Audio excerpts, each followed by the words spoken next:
research on aliens and aliens.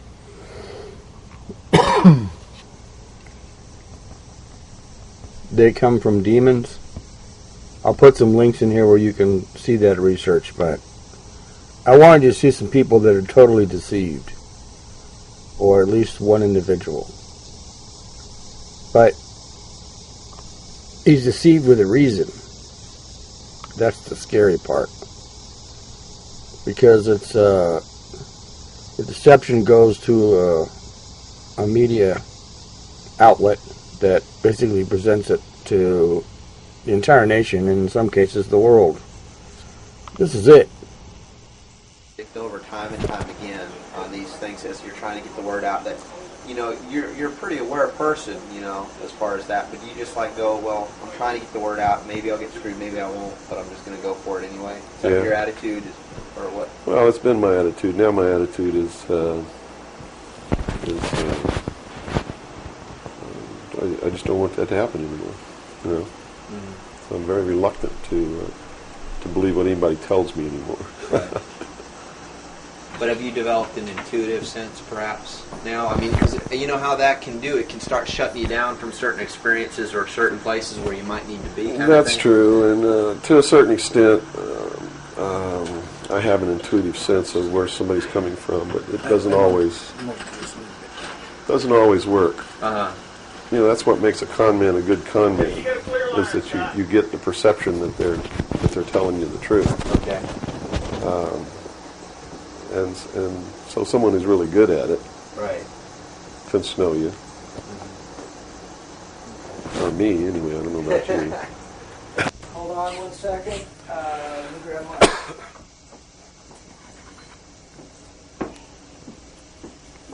Yeah, you want to wipe your face or anything? No, you got it? Okay. You all right, Robert? Mm-hmm. Robert, you set?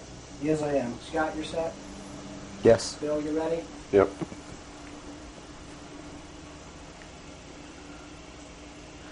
Bill, well, thanks for agreeing to the interview.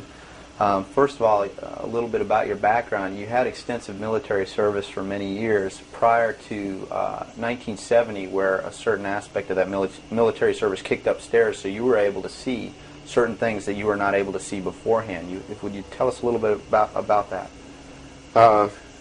It actually started much longer in my past than that. I was reared in a military family. My father's an Air Force colonel. He's retired now. He was a command pilot.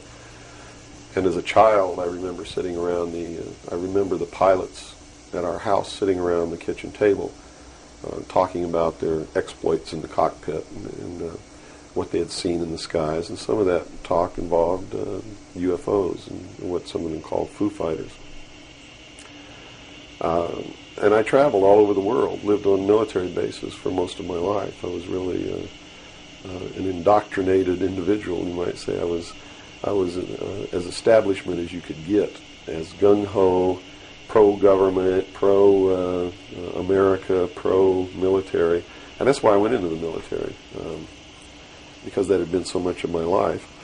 I went into the Air Force. I was in the Strategic Air Command for 4 years as an aircraft and missile hydraulic technician, which is, I worked on the pneumatic and hydraulic systems of B-52 bombers, KC-135 aircraft, and Minuteman missiles. I had a secret security clearance. That's where I saw my first atomic bomb. I mean, we worked around on these planes, especially the ones on the alert pad, were always loaded, ready to go drop these bombs at a moment's notice. But while I was in the Air Force, I met sergeants, men who were older than me, and had been in the Air Force for quite a while, told me that they had participated in projects that had recovered crashed extraterrestrial craft, what you call UFOs. And they never told these stories unless they'd had quite a bit to drink. So I never really believed it. I thought, well, these guys are running a scam on me, you know, even though I'd heard about these things when I was a kid. I just still didn't believe in them. They're just so far out in left field, it's not something that you really give any serious thought to until something personal happens, which came later.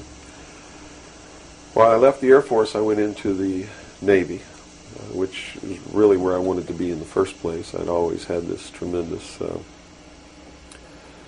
feeling and connection with the ocean. I was an excellent swimmer, but I had a problem as a child. I had chronic motion sickness. If I got in a car and we went on a long trip, I got deathly ill. And same with boats or anything. I couldn't ride on the things at the carnival that went around and round because it just made me tremendously ill. But I decided after I had gone through the Air Force experience that sick or not, I was going to go in the Navy because that's really what I had wanted to do. So I did. Volunteered for submarine duty and was assigned to the USS Tyru, SS-416, which was a diesel-electric boat, World War II type, that had been reconfigured. When I went on board the boat, it was in the dry dock at Pearl Harbor Naval Shipyard and had literally been cut in half. They put in a 12-foot sonar section and then 3 domes on the deck for triangulating targets using sonar.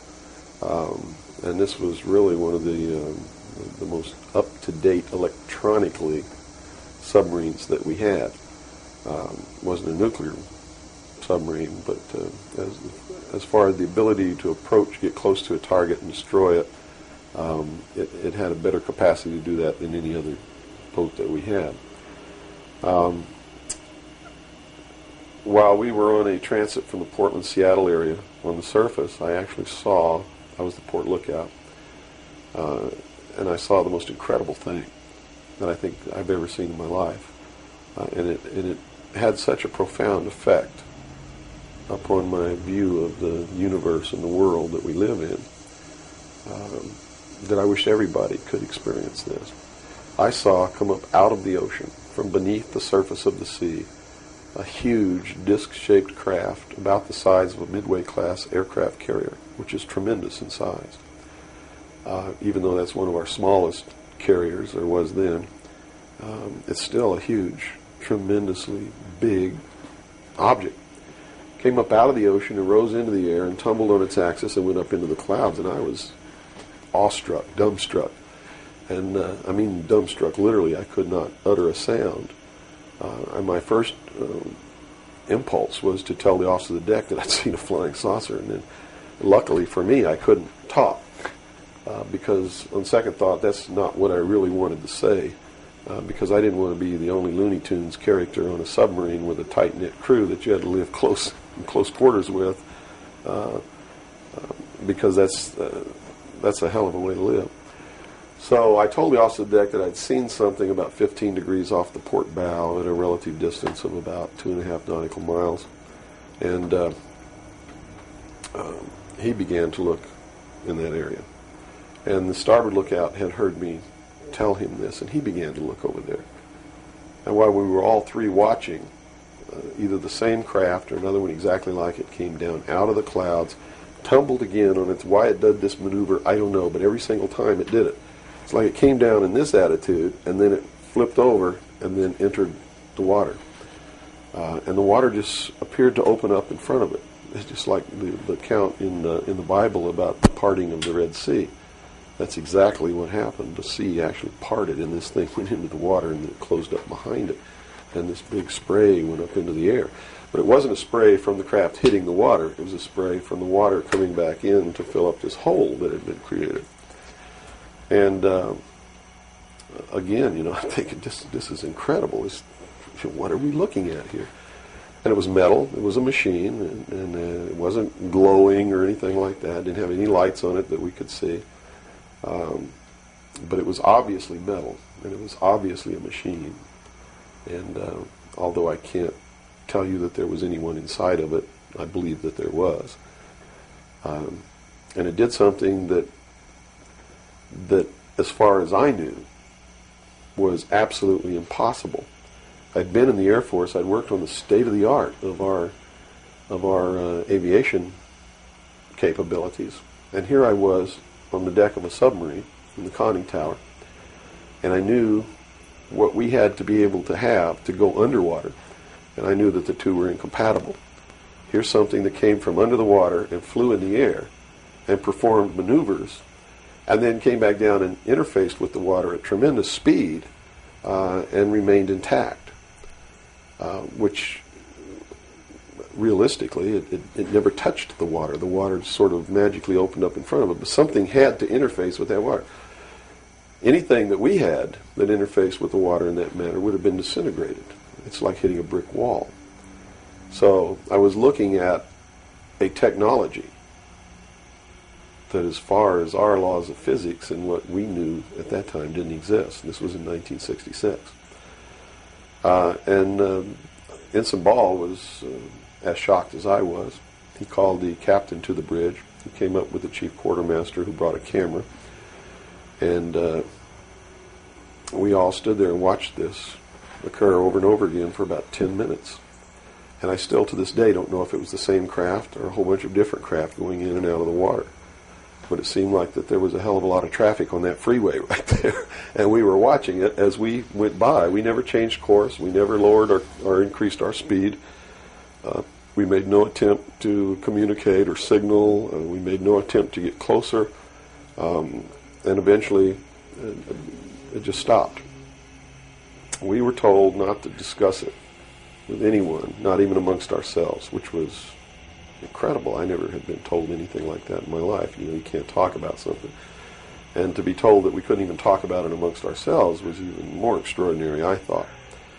But we didn't. We didn't talk about it.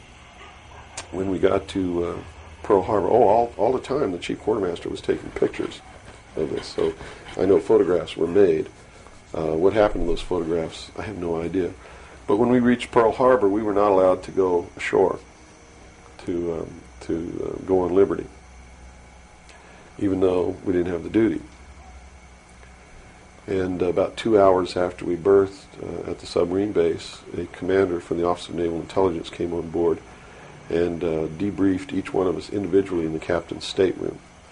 And the ultimate outcome of the debriefing was that we didn't see anything, we didn't hear anything, and we had to read rules and regulations that told us that if we ever talked about what it was that we didn't see, that we could be imprisoned, we could be fined $10,000, we could lose all pay and allowances due or ever to become due.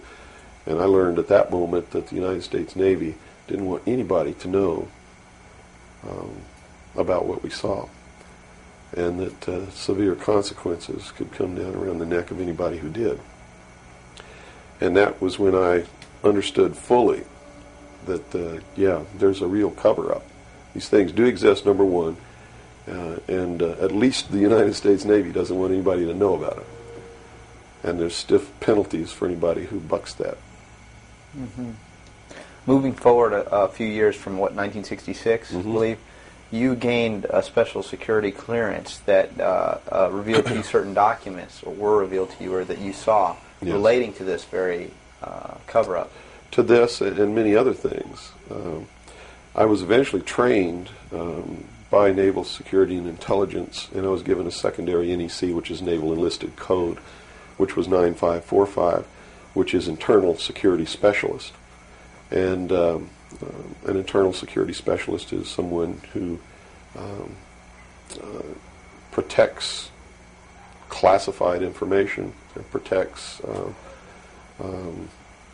areas, so to speak. And I had a specialty, which I was trained in, which was Pacific Area Intelligence Briefings. And I was eventually assigned to the Commander-in-Chief of the United States Pacific Fleet, who was Admiral Bernard Clary at that time, and served as a member of his intelligence briefing team.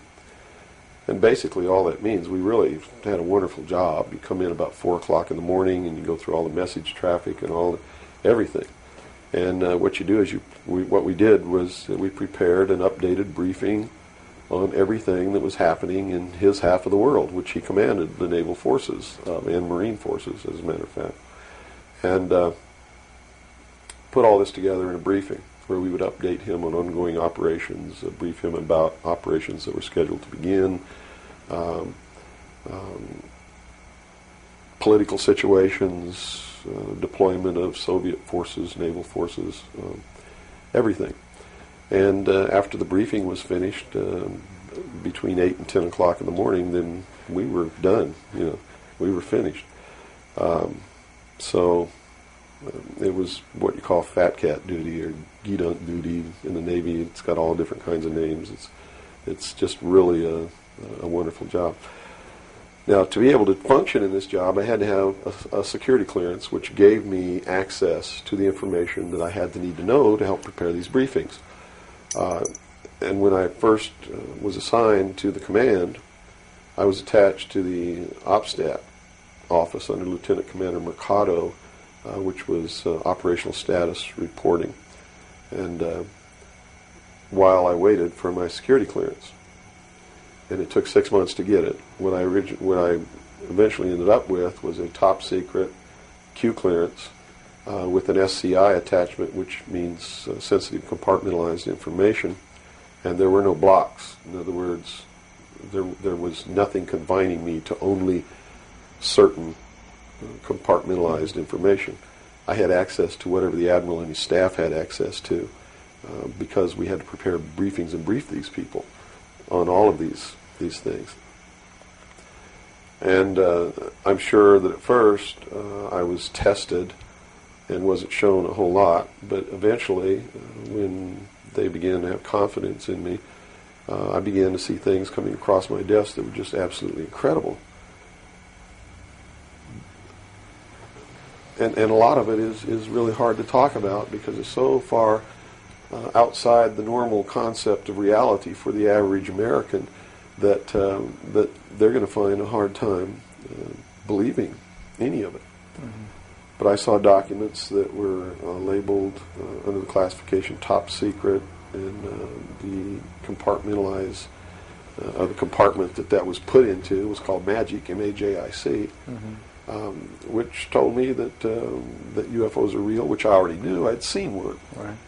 But this went farther than that. It told me that they were extraterrestrial in origin, that there were 4 different extraterrestrial species or races visiting this Earth, and that they had actually entered into an agreement with the United States government with one of these species of alien beings to exchange technology, and it told me all the projects that was underneath this.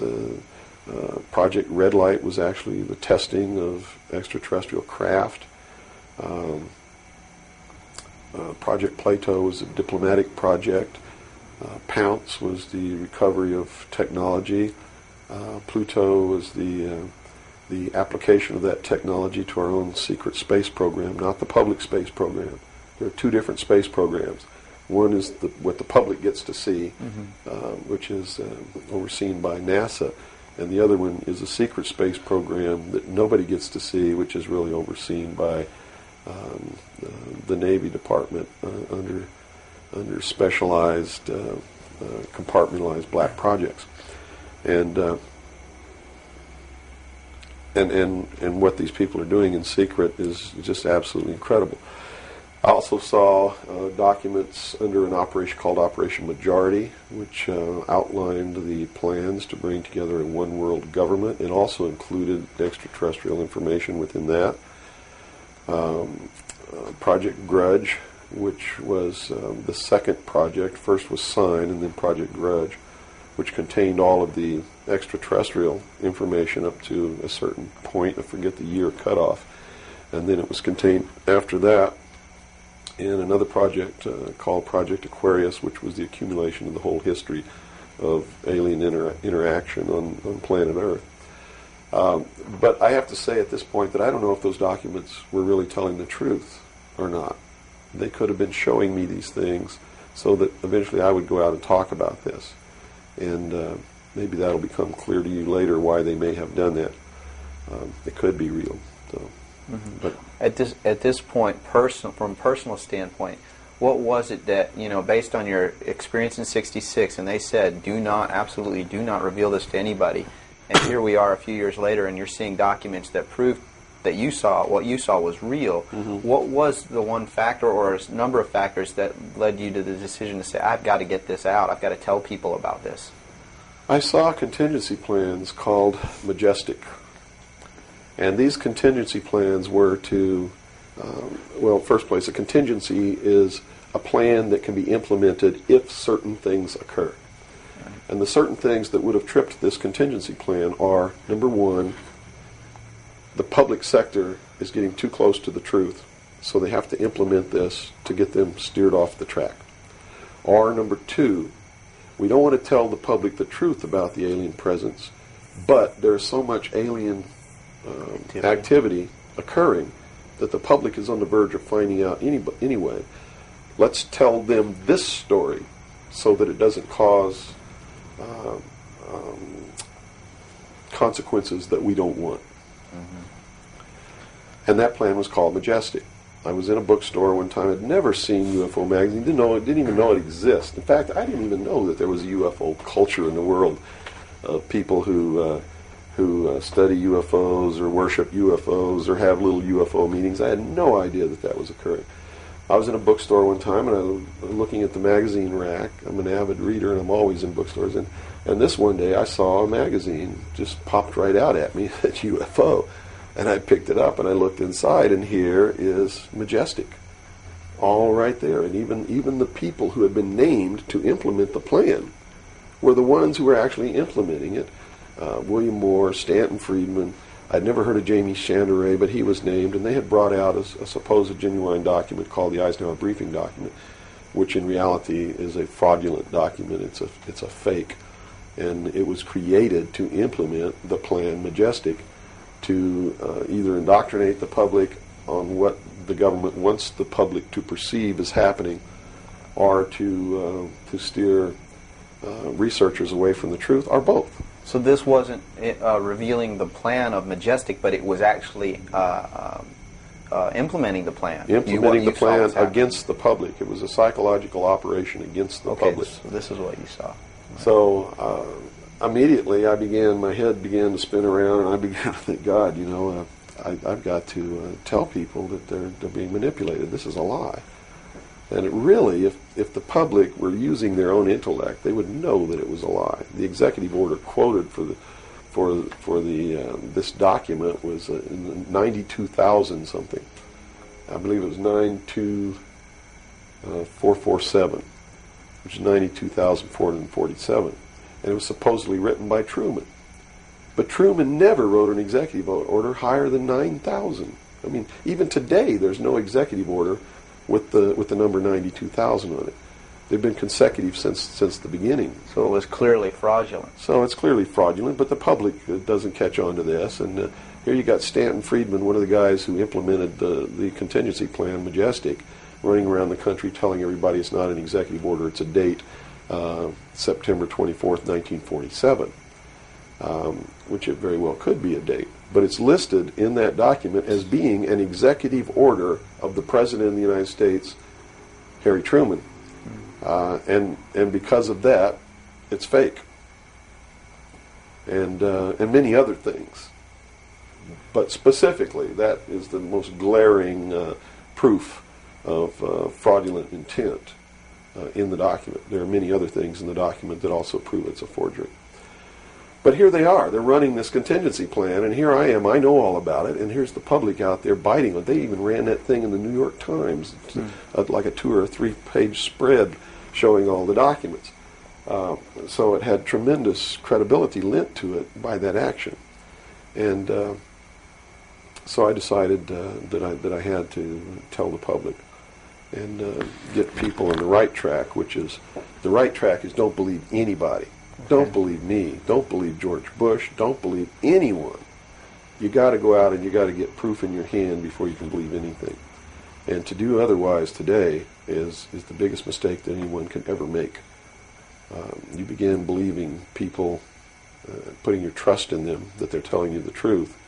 I guarantee you're going to take a ride on a roller coaster you don't want to be on. Mm-hmm. Now this controversy, and I say the very understatement controversy. Yes. It also is now extending, based on some things that you're revealing, into the Kennedy assassination. Yes, in the set of documents, which really was literally 2 or 3 file cabinets of documents, called Operation Majority. I saw documents which told me what happened in Dallas and why. And basically what these documents said was that the intelligence community felt that John F. Kennedy was a threat to the national security, which translated into reality means was a threat to the New World Order, the one world government which they were actively in the process of forming. Was there anything on record that indicated that he was out to, things that he did would threaten that New World Order? Oh, absolutely. He had written an executive order. I don't remember the exact number now, but it's available to anybody that wants to go look it up.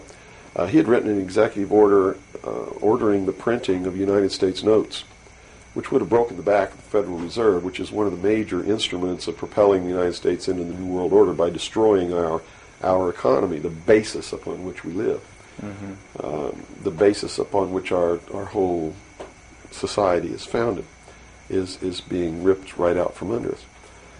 That was one. Number two, he refused to provide air support for the invasion of Bay of Pigs, which ensured that that would be a failure. He had threatened publicly on several occasions to disband the CIA and scatter it to the thousand winds. He had ordered, in the documents that I saw, he had ordered the intelligence community prepare a plan to disclose the truth about UFOs to the public. Now, I don't know what that truth was. Could be that maybe there are no extraterrestrials. But whatever the truth was, he had ordered a plan to be prepared that disclosure was going to be done according to that plan within the following year. And the intelligence community consider that to be out of the question. And according to the documents that I saw, his assassination was ordered by the policy committee of the Bilderberg Group, which is really the secret world government, and was carried out by agents of Division 5 of the FBI, the Secret Service, the Central Intelligence Agency, and the Office of Naval Intelligence, of which I was a part, in Dallas. And it said that the assassin, the man who actually administered the head wound, was the driver of the car, William Greer, a Secret Service agent, who used an assassination pistol built by the CIA for assassinations that was really an air gun that fired an exploding pellet or could fire a small hypodermic needle or a poison dart, using any one of many different deadly poisons. Specifically, it said that he fired an exploding pellet which contained shellfish toxin, and that the act was plainly visible in a film withheld from the public. I looked for 16 years to find that film, and I finally found a copy that showed William Greer turn around and shoot the president. And since 1988, I've been showing that film wherever I'm able to show it to wake people up. It is not our government, though you have to understand, that is doing these things. It is not our government that's failing us. It's not the Constitution or the Bill of Rights that's a bad instrument. It is a group of men who belong to secret societies who have infiltrated our society and our government at all levels and are destroying it and subverting it from within. And every member of naval intelligence that I knew who was an officer was a 32nd or a 33rd degree Freemason. And I asked my commanding officer at one point, I said, why are all you guys Masons? He said, Masons are used to keeping secrets. It's part of their fraternity. So if you want someone who already knows how to keep a secret, you recruit Freemasons. Well, later on, I found out what the truth is. The truth is you're not going to be a naval intelligence officer unless you are a Freemason or a member of the Ancient Order of the Rose and Cross, but you have to be high degrees for that. I think the reason I was selected as an enlisted man is because I had belonged to the Demolay Society. Which is what? As a teenager. That's sort of the first level of Freemasonry. That's how they recruit teenagers and indoctrinate them into their principles so that they go right into Freemasonry when they become an adult.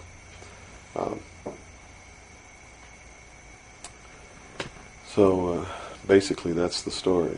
Yeah. Okay. Well, based on the information that you're revealing, which would seem to be equally or if not more of a threat than what Kennedy was originally planning on doing, is actually revealing the underlying cause of all of this. Why is it that you are here today, or how is it that you are here today and you're not, conveniently taken away and put in a padded cell somewhere so that you can't speak of these things? Well, I really don't know the true answer to that question, because you would have to ask them to find out why they haven't done anything. But I can tell you this. I began to reveal information in 1976, and I was physically attacked on 2 occasions My skull was caved in. That's what all these scars are here. On the second attack, I lost my leg. They visited me in the hospital. They had no intention of killing me. They were delivering a message to me. Shut up. And that was the message that came through loud and clear. And two men who identified themselves with identification cards who belonged to the Defense Investigative Service, which is really the Defense Intelligence Agency, asked me if I was going to shut up or they were going to have to do it right. And I told them, I said, you don't have to worry about me. I'm going to be a good little boy for the rest of my life, and yeah, I'm going to shut my mouth. And I did for 16 years. Kept silent until I saw this UFO magazine in a bookstore, which indicated that they had implemented the contingency plan called Majestic. But if you want to know what I think the reason is, I believe that there are several. One, they've had a plan that's been in force since the 40s to debunk, ridicule, destroy anybody who ever talks about these subjects. And the public has been thoroughly indoctrinated that if you talk about any of these things that I'm talking about, you're just another nut. So the public, by and large, doesn't pay any attention to it. So in that sense, I'm not a threat. If the president had come on television and said, hey, this is what's going on, then they would have listened and they pay attention to it. But people like me, they perceive me as being just another loony bin, fruitcake, nut, which I assure you I'm not. But that's the perception that they've been brainwashed into believing. And so that's what they believe. Number two, I am so much in front of the public from the very beginning when I began to talk. And that's how I protected myself, or at least that's what I thought would protect me, and so far it's proven to be right, was that if I got literally in front of the public overnight, in front of a large public, that they wouldn't do anything to me because it would substantiate what it was that I'm saying. And they certainly don't want to do that. It would also create a martyr. And martyrs create tremendously dangerous political movements that they don't want that either. So literally within a 24-hour period, I spent $27,000 mailing a thick packet of information all over the world to people I'd never heard of, didn't know. We went down and got some mailing lists and just mailed this stuff all over the world. And so literally, when people opened these packages in their mailbox, and it was a perfect plan because they couldn't stop it. They didn't even know I was going to do it in the first place. And since we sent it all over the world, once it was out, there's no way they could retrieve it. At least no way that I can conceive of. So literally within 24 hours, I was a public presence. And people were asking all over the world, who's Bill Cooper? Is this true? Look what I got in the mail. And just literally flipped the world over on its ear. And I've been in front of the public ever since.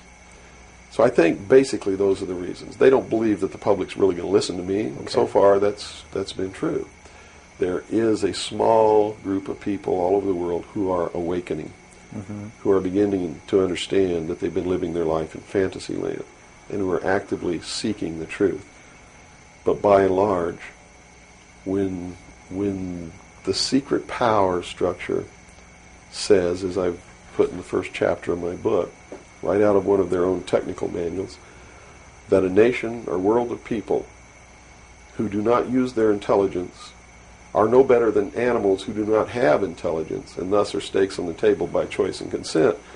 They're absolutely right about the majority of people. It's one of the things that has been an illumination to me, is that they're not always wrong. And many of their goals are the right goals, but the method that they're using to reach that goal is the wrong method.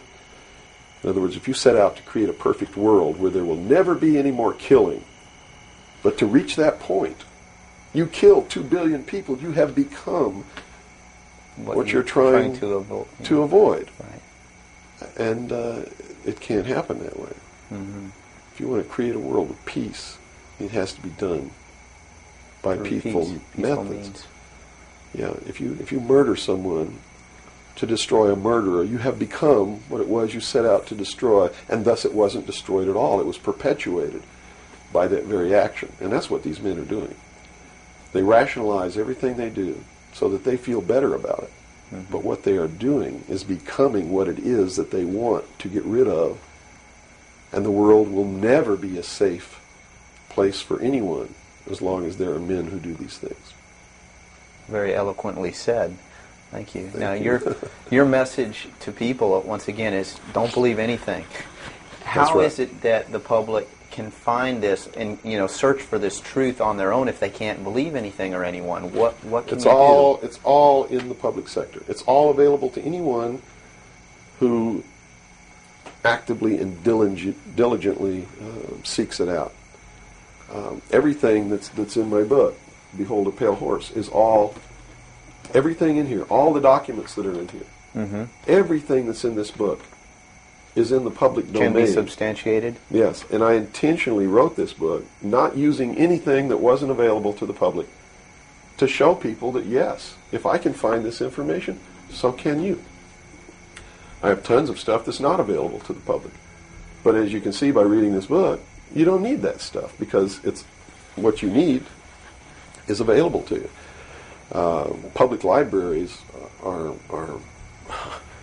overflowing with the proof of what's really going on in the world, but nobody really utilizes it to the extent that they're able to pick this out and put it together. Another thing I've done for people is I've put it together for them so that they can see the overall picture rather than looking at small things and thinking that it's isolated. Nothing is isolated. It's all part of a big puzzle. Mm-hmm. And the puzzle is coming together. And when the puzzle is assembled, it's going to be a one-world totalitarian socialist government that nobody's going to like except the people that are running it. It's Hitler all over again. And the rationalization is we're going to create the world without war. The utopia. The utopia. But they will never create that utopia because they're not dealing with the problem that makes them want to create it, and that is the inherent flaw in each individual human being that makes us do the things that we do. Until that's overcome, there's never going to be a world without war or without rape or without killing or without robbery, and anybody that thinks that there is has already gone off the deep end.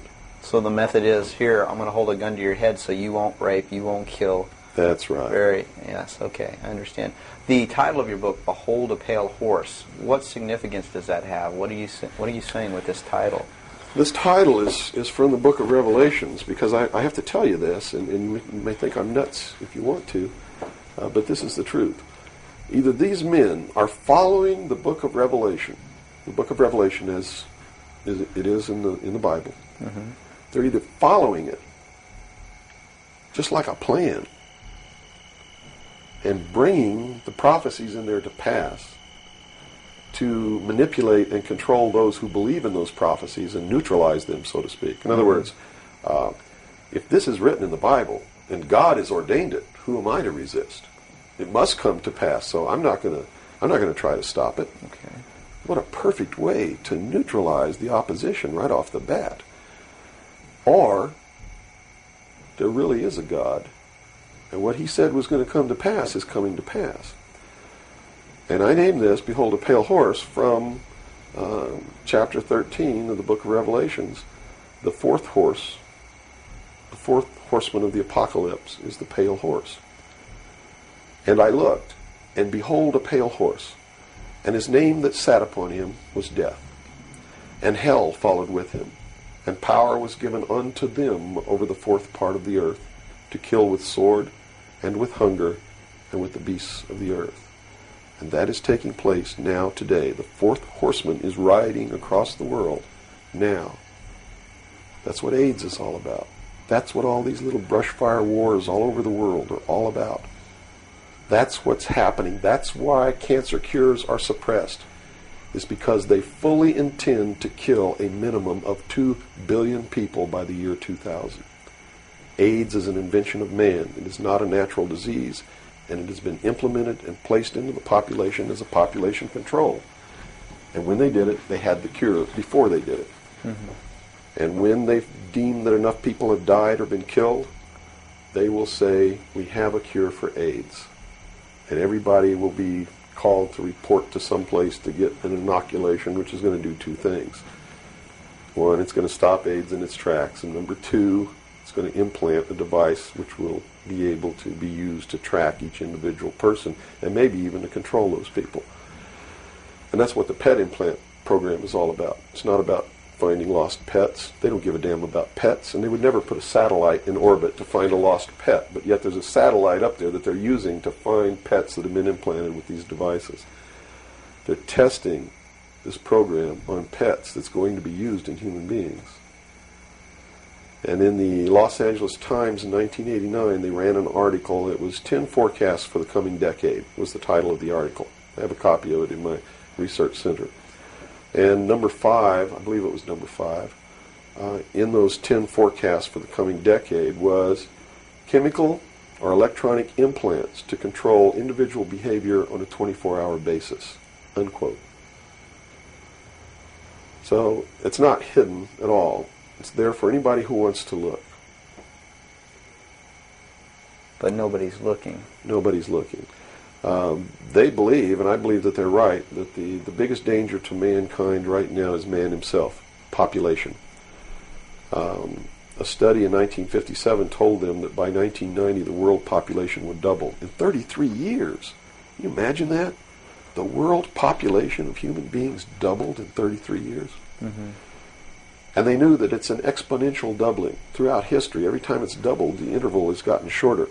So that was 33 years. The next doubling will take place in approximately 28 years. The next one after that, approximately 24 years. Can you imagine if the world population doubles again in 28 years from 1990? In other words, in the year 2018, the world population doubles. And we're having problems with food supplies and timber and clean water and clean air now. And then after that, it doubles again in another 24 years. That's why they created AIDS. Because they didn't want to have to go around the world and say, you, and you up against the wall, you've got to die today.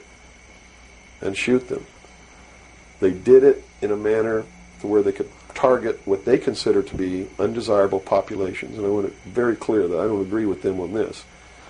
They specifically targeted blacks, Hispanics, and homosexuals for complete eradication. And AIDS is really going through those populations, and it's really doing a number on blacks, Hispanics, and homosexuals. That theory has made news. I've heard that before, and this it's been isn't a debunked theory. very clear by the public, saying, "Oh, that's ridiculous." But you're saying that that may indeed be the case. It's not ridiculous. I actually saw this in documents, and the project name was Project Naomi. MK Naomi was the name of it. It was a CIA project. The AIDS, whatever causes AIDS, whatever that turns out to be, according to those documents, was developed at Fort Detrick, Maryland, under a CIA project called MK Naomi. It was financed by $10 million for the Department of the Army's biological warfare programs. It was carried out, supervised by the CIA, carried out by scientists who worked for the Special Operations Division of the Department of Defense. And it's doing its job. And would you assume if AIDS doesn't work, there's a contingency plan for that even? Well, I think that they have other things out there working concurrently. One thing I've learned about these men is they don't just do one thing.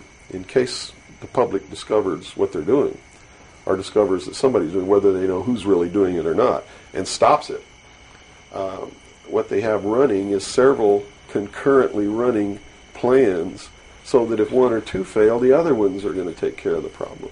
It sounds pretty hopeless.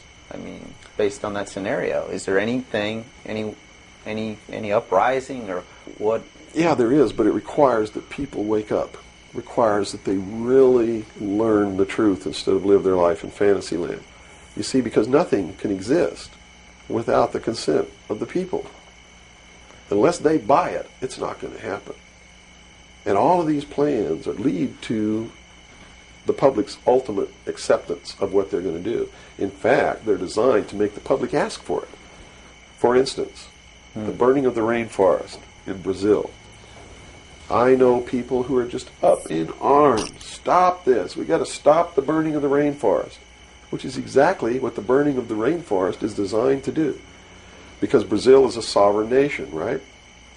How can you tell a sovereign nation to stop burning its own forest? You can't. What they're asking for is control over a sovereign nation by a world governing body who can then send troops, a police force, to make Brazil stop burning the rainforest, and that's why they started the burning of the rainforest in the first place. You see, they went down there and they built a road across the Amazon jungle that went nowhere. There was no reason for this road to be built. There was no place to go. It doesn't go from here to a city on the other side. It just goes across the jungle and ends.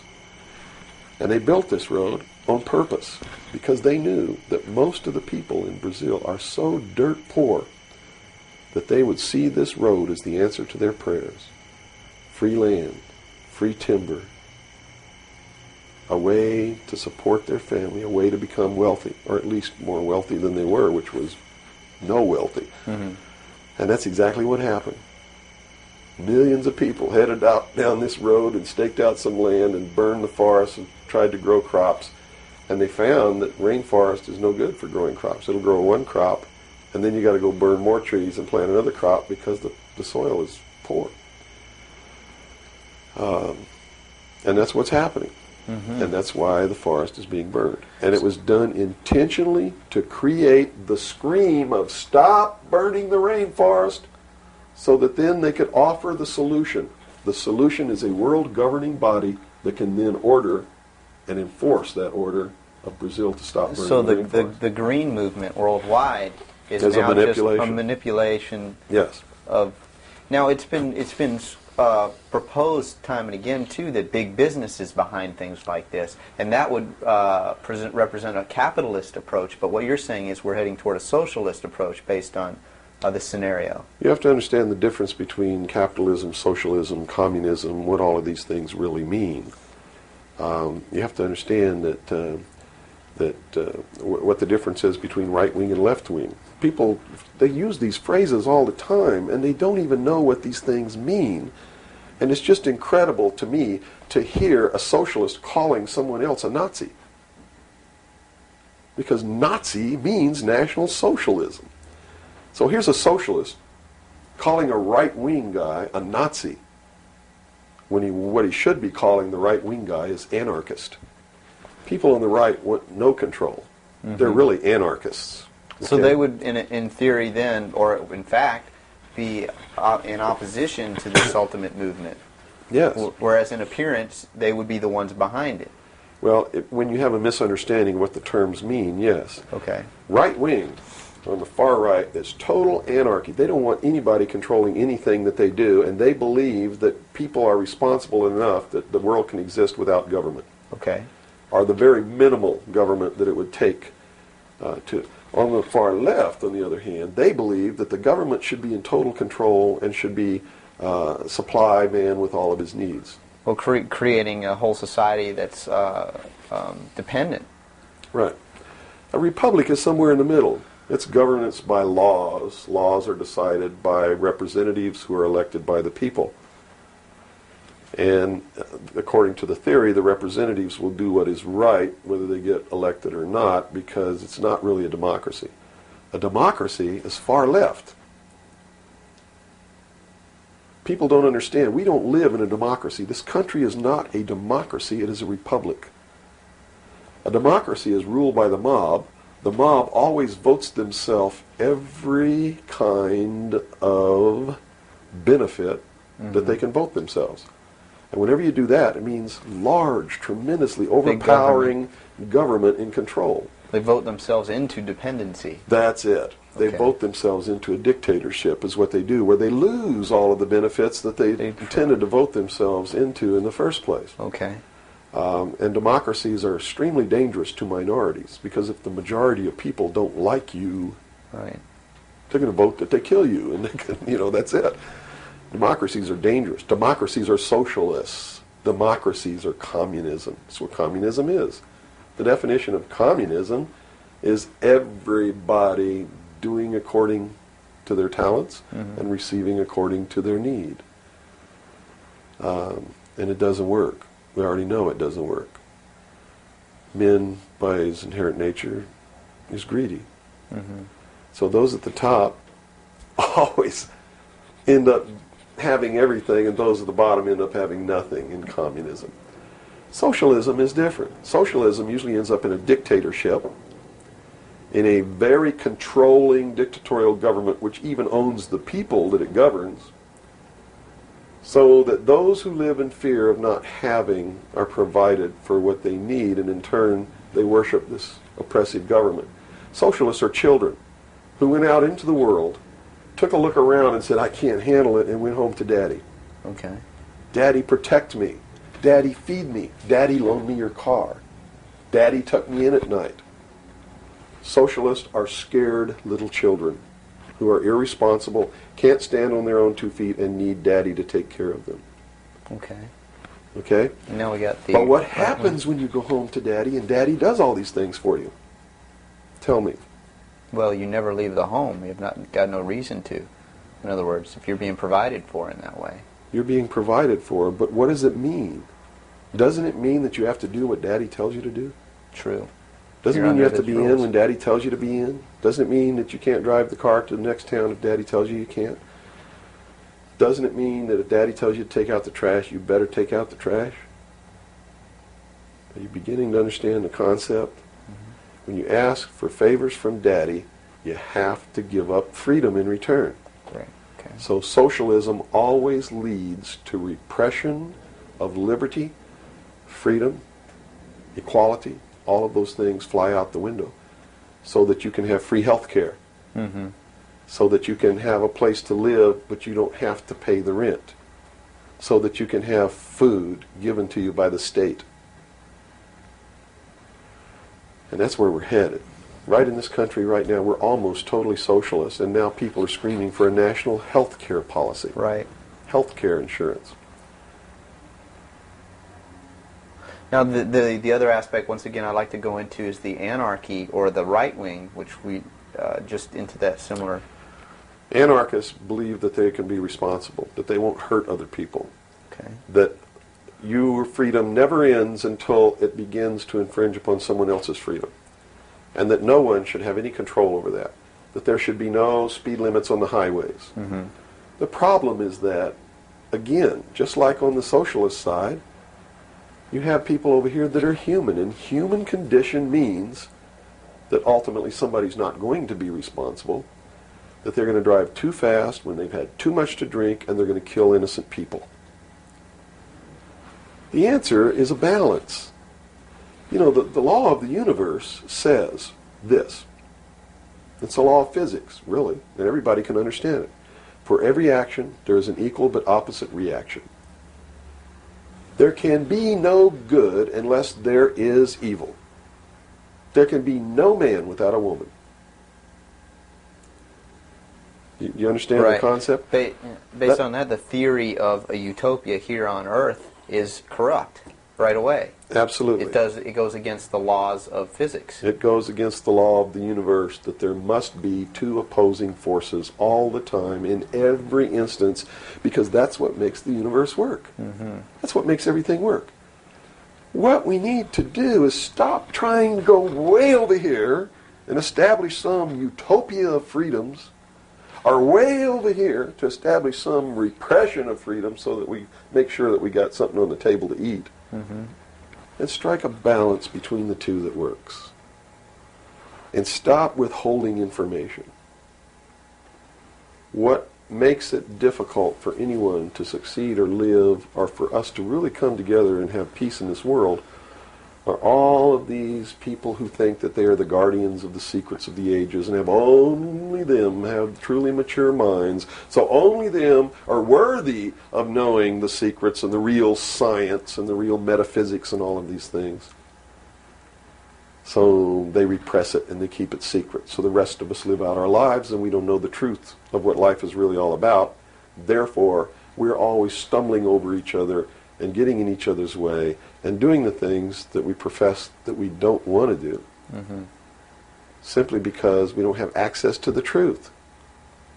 If we had access to the truth. Now, I got to tell you this. Back when these men first began establishing these societies, these mystery schools, and suppressing information, the common man was uneducated, did not have an intellect capable of understanding these secrets. They were really beasts of burden for the most part, and they lived their whole life in toil. Right. But things are not that way now. Most people have a good education. They have a good mind. They're capable of understanding if they're taught, and if they're taught correctly. And I think it's time to teach people what the truth is and quit hiding it, so that we can come together as one humanity and make a balance and live together in a balance. You know, evil's never going to disappear, neither is good. But we can maintain a balance and life can be good. Instead of swinging back in this tremendous battle between these two opposing, radical, extreme ends of the scale. That's got to stop. I've never understood why somebody would join together in this band of people and call himself a Democrat and not vote for anybody else if they're not a Democrat. That concept is beyond my understanding.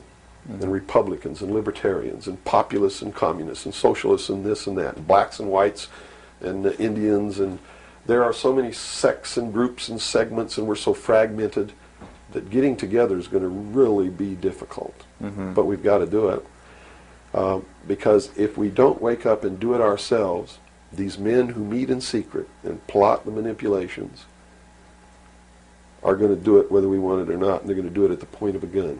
And they're going to take away everybody's freedom because they don't consider us responsible. Capable of having that freedom. Are capable, or even of using our intellect. So they'll put us in shackles and control us and force us to be peaceful. That's what the plan is, and that's what the New World Order is all about. Well, we've run from UFOs right to this, and at first a person might watch this and say, "Wow, this is really strange." But where we've come down to, based on that beginning, is quite in the realm of common sense. Well, it's not strange at all. It's what they've been trained all their life, that if they hear these buzzwords, they're listening to some loony idiot talk, and it has no substance to it. Once they get into it, though, and begin to understand that everything is interconnected, it's leading us toward one end, a one-world totalitarian socialist government, and begin to see it coming to pass all around them in their life, and understand that nothing happens by accident. It's been planned for many years. Then they begin to understand that UFOs play a big role in this. Because if they're real, it's the most significant thing that's ever happened in the history of man, and may be the driving force behind locking up the human race.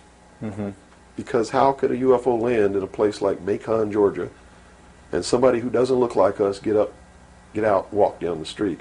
And I'm not trying to insult the citizens of the state of Georgia. What if they landed in Newark, New Jersey, and got out and walked down the street in a society that kills people because they sit in the wrong seat on a bus? I'd assume now that they'll know about us. Of course they will. They probably already know about you if you've been exposing the truth on your show. Would you assume that our phone lines would be bugged at this point? I don't know. I doubt it. They don't really consider you to be a threat unless you develop a large political following. Oh, okay. So, unless you have a large political following, you're not considered to be a threat to them. Because they figure that the people are too stupid to listen to you anyway. And generally, they're right. So we're in the process of educating people then. Yeah. It's the best thing. Education is 60 or 70% of the battle. Yeah. Because people automatically begin to do the right things once they learn what the truth is. They're educated to it.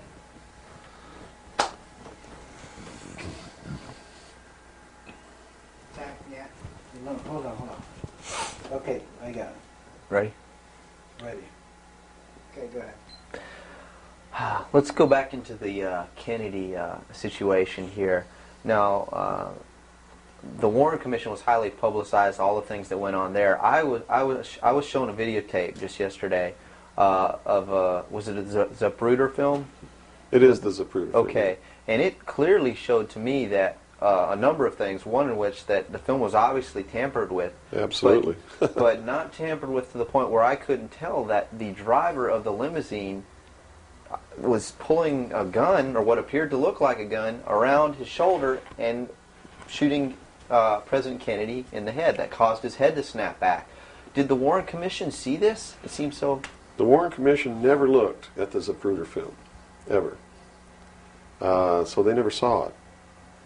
Now, I don't know who testified during the Warren Commission about the Zapruder film, if anybody did. But I do know that later at the investigations of the House Select Committee on Assassinations, that a man was specifically hired as an expert witness to view the Zapruder film and tell the committee what it showed. And that man's name is Robert Groden. He wrote High Treason, which is a bestseller out now on the Kennedy assassination. And he was one of the many so-called technical experts for the making of Oliver Stone's film called JFK. He's also a fake, a fraud, a traitor, a liar. He was hired by the House Select Committee on Assassinations based upon his resume, which says, very simply, that he is the world's foremost #1 photo analyst. Which is a lie. He never went to school in photography. He never was a photographer. He never was a photo analyst. And I got to tell you right now that the world's #1 foremost photo analysts are all come out of the military intelligence community, who are trained to interpret high altitude photography and learn what really is there. He never served in that capacity either. He looked at the Zapruder film and he told Congress, he told the committee in testimony, he testified, both in written and in verbal form, that William Greer never took his hands off the steering wheel. And that's a blatant lie. I mean, anybody can look at the Zapruder film and see that William Greer takes his hands off the steering wheel. And even if you couldn't see it, if they cut out the frames, you can still see that William Greer, if this were the seat of the car, is turned all the way around with his right side against the rear cushion of the front seat, looking directly at President Kennedy in this attitude, and it is a physical impossibility to have both hands on the wheel in that attitude. So we know that Robert Groden, #1, was not who he said he was, had no expertise to be doing the job that he was hired to do. #2, even if he had no expertise, it is plainly visible in the film that William Greer could not possibly have had both hands on the wheel. So we know that Robert Groden didn't make a mistake. We know that he intentionally lied to deceive Congress and thus the American people. And what's real strange about it is he's been very active in the research community, supposedly exposing the assassination of President Kennedy. But if you look what he does, he is constantly coming up with new theories, supposed new evidence, most of which is fake. And in his book now, High Treason, he makes a statement that Kennedy was probably hit from the front and the rear at the same time. His job is to keep the American people confused and propagate the lie that our government is no good, that it's our government who assassinated John F. Kennedy. And I'm here to tell you, it wasn't our government. It was the secret societies known as the Illuminati, the Knights Templar, the Freemasons, who assassinated John F. Kennedy. And the proof is right there for anybody who wants to see it. William Greer was a Freemason, #1. He was the Secret Service agent who shot Kennedy. #2, in Dealey Plaza, there's an obelisk, a monument commemorating the location of the first Masonic temple in the state of Texas. Dealey Plaza is on the 33rd parallel, which is one of the sacred numbers in Freemasonry. He was assassinated in a manner that assured the greatest flow of blood, which is called blood atonement, which was practiced by Freemasonry in the early days and supposedly is not practiced now. But in reality is the method of choice of execution, trial and execution by Freemasons. The Bilderberg group that orders his execution is the Supreme World Council of Freemasonry and consists of 39 permanent members, which is 3 times 13, which is also the exact number of men who signed the Constitution, 39. You see, our forefathers were also members of this secret group, and this country was founded to bring about the New World Order. And it's all in the Great Seal of the United States, which was, and that, the design of the Great Seal was made law in 1782. It's just absolutely incredible that the American people don't understand that groups of men don't get together and meet in secret and take blood oaths which say that they can be cut open and their heart ripped out of their body and their intestines scattered over the floor if they talk about the secrets. That's not a benevolent fraternity. That's a dangerous group of men. Grown men don't play games like that. They're serious. It's the secret societies who are bringing about the New World Order. They're the ones who killed John F. Kennedy. There's nothing wrong with our Constitution or our Bill of Rights. But Americans are going to be convinced that our government sucks. And that's what all this stuff is all about. So at the beginning, the founders of this country actually did create what was I guess you could say, an above-board, good government basis for a good government. Yes. They gave us every tool to ensure the success. But it was an experiment, you see, because man had always claimed that he could rule himself, but had never been allowed to do that. Even in ancient Rome, they call it a democracy. The man didn't rule himself. He was ruled by other people who made man think he was ruling himself. But the truth was, a Roman centurion could march down the street and grab anybody they wanted to and make you do whatever they wanted to, or just execute you on the spot. And that was the truth of the matter. Those weren't free people.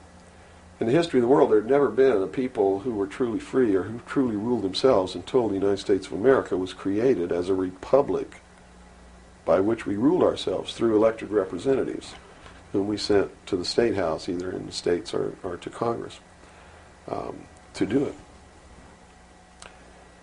They also gave us every tool by which we would destroy ourselves if we weren't capable of doing it.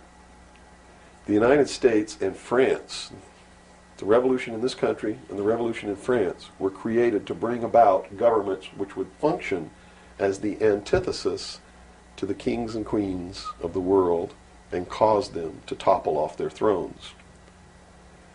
It also gave man a chance to prove once and for all whether he could rule himself or not. And if he could, fine. That would be the New World Order. If he couldn't, they built the tools into the Constitution to allow them to take it away from us. And those tools are the creation of the federal democracy within the boundaries of Washington, D.C., and the right to contract, through which, if we were irresponsible, we would contract to receive rights from that federal democracy and thus, in return, give up our freedom. And that's exactly what's happening. It's exactly what we've done. John F. Kennedy was short-circuiting the New World Order. He had ordered the printing of constitutional money, United States notes, which would have destroyed the Federal Reserve, which is not an agency of the United States government. It's a private corporation owned and operated by the world bankers, controlled by the Illuminati. And its purpose was to destroy the middle class in this country and thus our economy, and throw us at the mercy of the New World Order. And we see this unfolding now. You see it unfolding now. You are seeing, and I predicted this well in advance, you are seeing the destruction of the economy of the United States. And it will continue. It will not get better. It's downhill from here on out. Unless we nationalize the Federal Reserve, lock up the criminals who own it, cancel the debt, which will then bankrupt the Illuminati, which is exactly what we ought to do, print constitutional money, which cannot be usurped, which cannot lead to our destruction, and go back to what we're supposed to do, and quit contracting for benefits. We're escaping from the laws of nature, and there's a terrible consequence for that. Mm-hmm. Terrible consequence. We have to function within the laws of nature.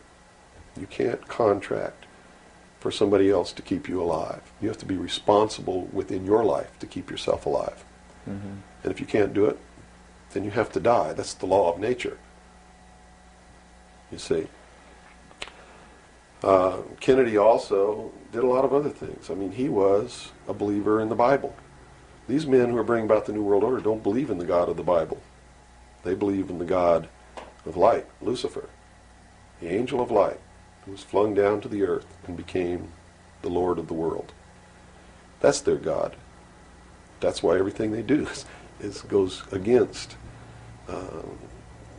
what people know to be the right thing to do.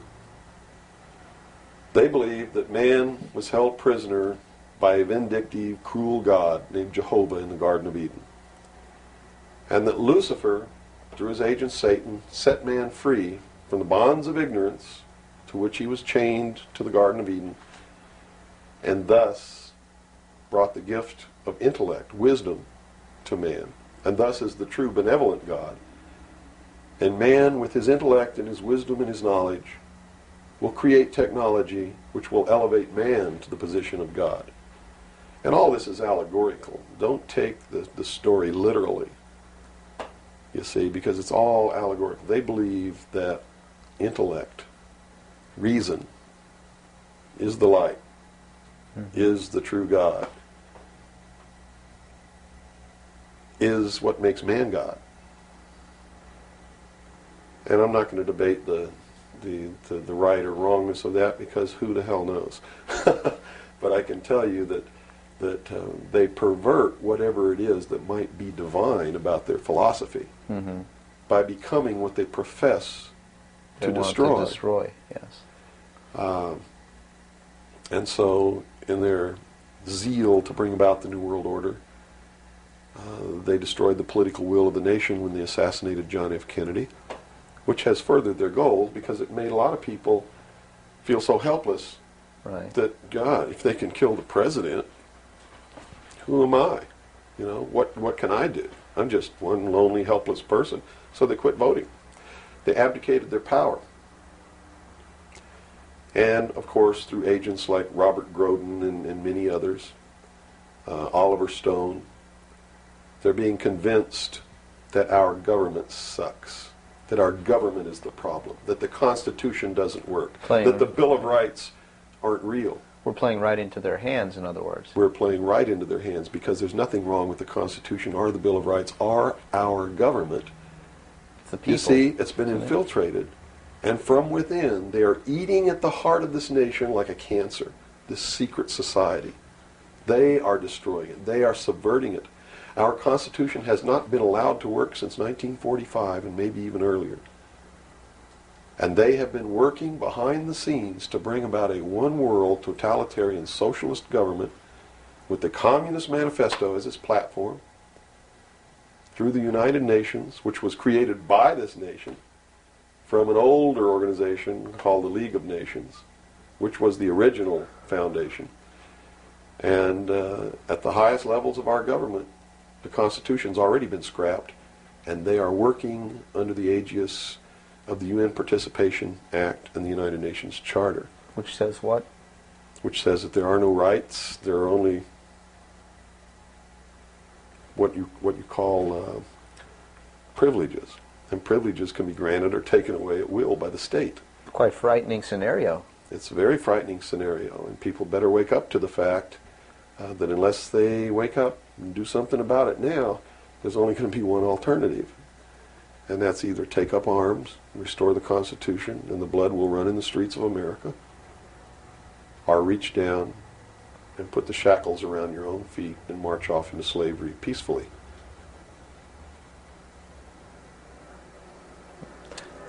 Not going to be easy the coming years. Wow.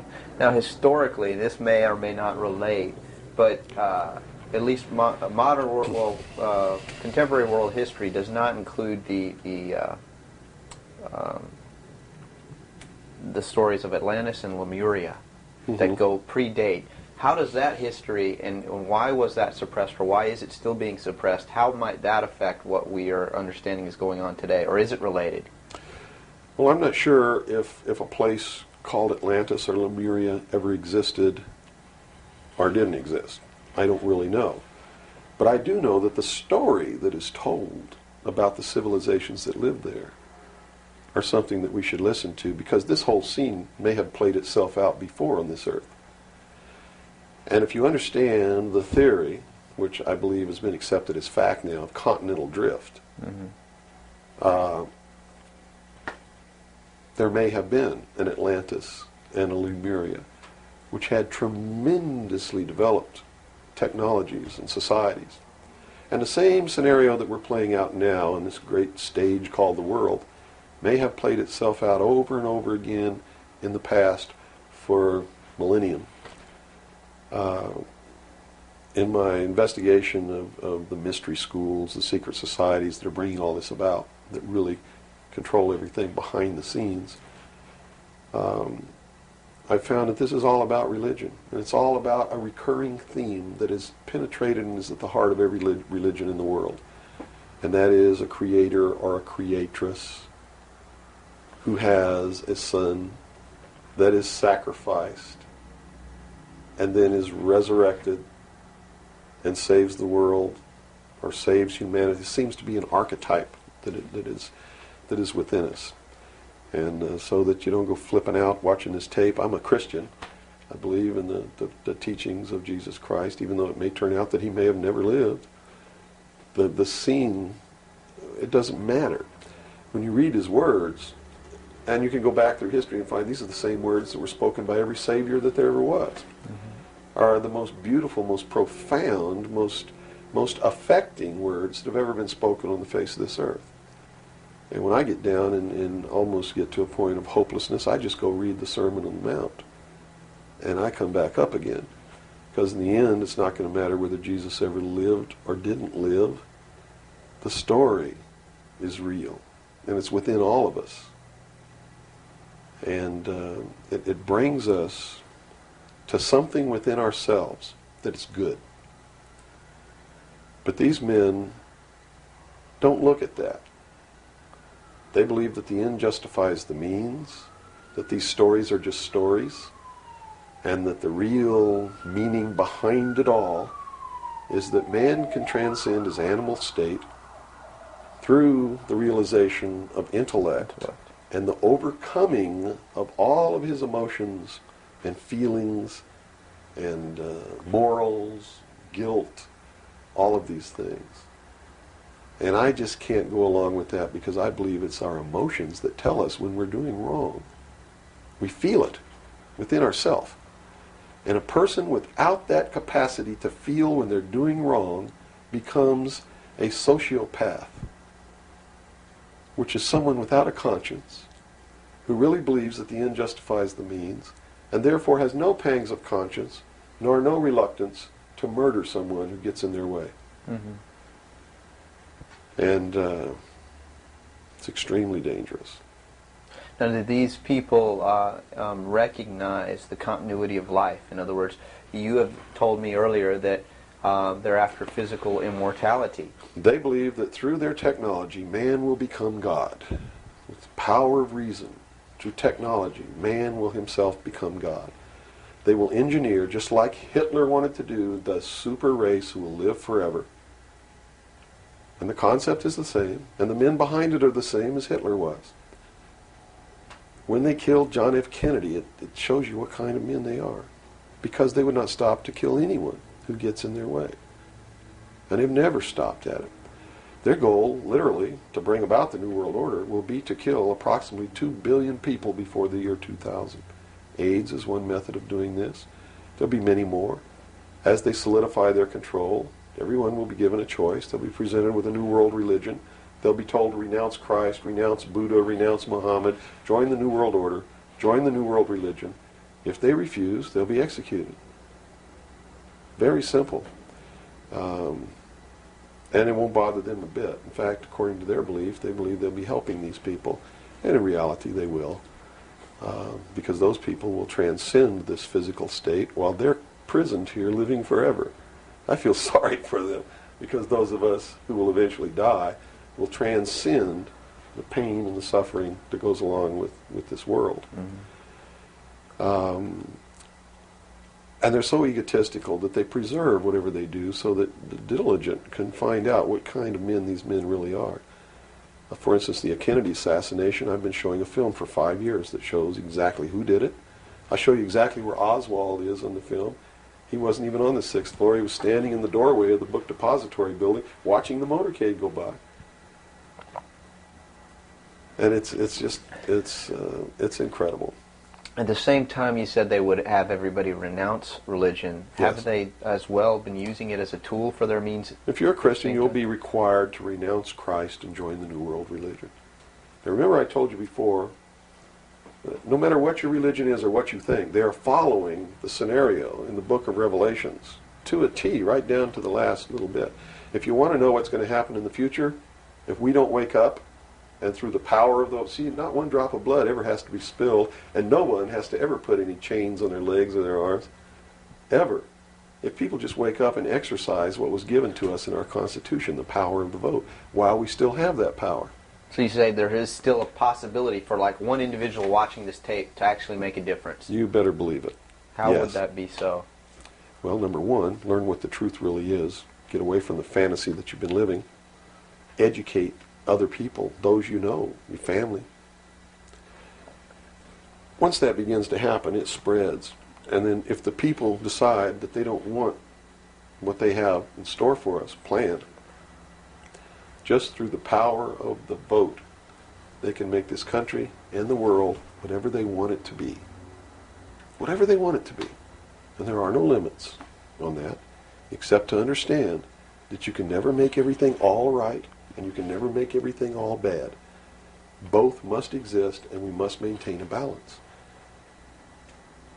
Mm-hmm. And we must become responsible.